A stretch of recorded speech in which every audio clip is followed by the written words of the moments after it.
So I've been in the Rahu system experimenting with my Fer-de-Lance a little bit, testing some new loadout ideas. So my current build that I've got on here is four fixed multi-cannons and one huge fixed cannon. The main idea here is, since I've got good aim, I whittled down the shields with the multi-cannons. Two of them have incendiary rounds on them, one has an autoloader, and one has corrosive shell. The cannon and the multi-cannons are all grade 5 overcharged, and you can see from the distributor draw they're still drawing less power than a regular pulse laser. I think we're doing around 0.15 megawatts of distributor draw, so that's pretty good. Plus we get the damage boost from being overcharged as well. The only thing with this setup is the incendiary rounds cause a little bit of thermal load, but we can remedy that a little bit later with our core internals anyway. So the main idea of this is to drop the shields with the multi-cannons and then use the cannon to smash the power plant, basically. You gotta have good aim to hit the power plant first of all, but if you hit it, if you get a direct hit on even an Anaconda's power plant once, they're pretty much done for. So that's the idea with the weapons build here. So for utility mounts, we have a kill warrant scanner and 5 shield boosters. We've got 2 heavy duty shield boosters and 3 resistance augmented shield boosters, all grade 5. And I've determined this to be the optimum setup for this Fer-de-Lance. Using a spreadsheet, I've got an effective shield rating of around 24 to 2500 megajoules, and that's pretty substantial for a little Fer-de-Lance. With 4 pips to shields, you can pretty much shrug off anything that's going to attack you. With 6 shield boosters, you're going over the budget for the power plant on this build, but the kill warrant scanner is kind of there to make the extra money anyway. So let's move on to the core internals.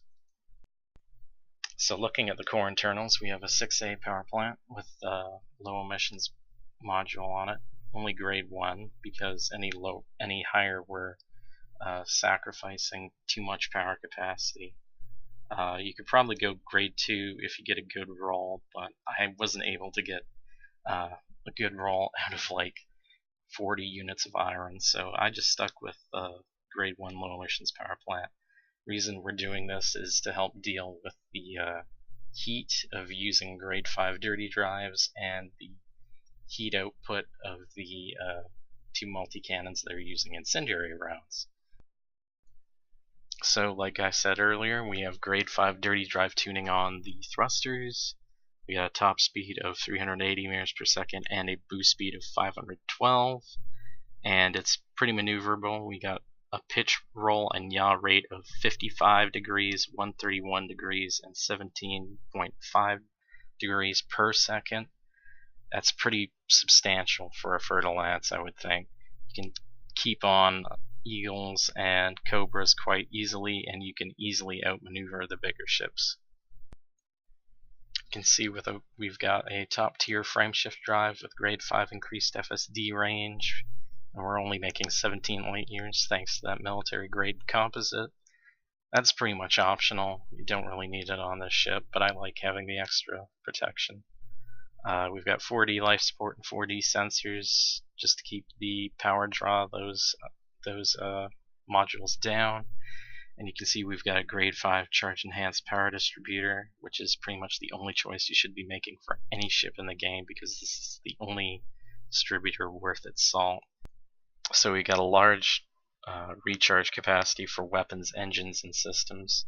You can recharge the weapons in about 6 seconds with 4 pips to weapons if you ever run out, but with 2 pips to weapons it doesn't really draw too much on that capacitor, so you don't really have to worry about that anyway.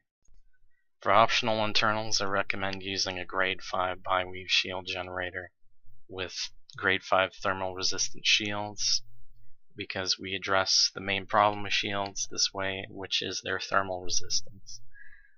you only take a little bit of a hit to kinetic resistance as it is, so the pros outweigh the cons easily.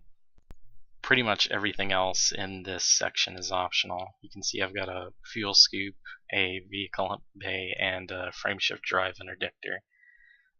Those do add to the power draw, but of course you can just turn them off when the hard points are deployed.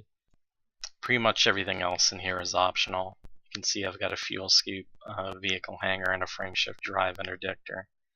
I wouldn't recommend putting class 4 shield cell banks in here because you're putting too much strain on the power plant, and you're getting negligible recharge with a grade 5 shield generator as it is. So that's pretty much this build. It's pretty effective against all types of ship, from small to large, especially Anacondas with that huge cannon on the bottom. As soon as the shields go down, if you got good aim, you can punch that power plant out and get their bounty. So that's this build.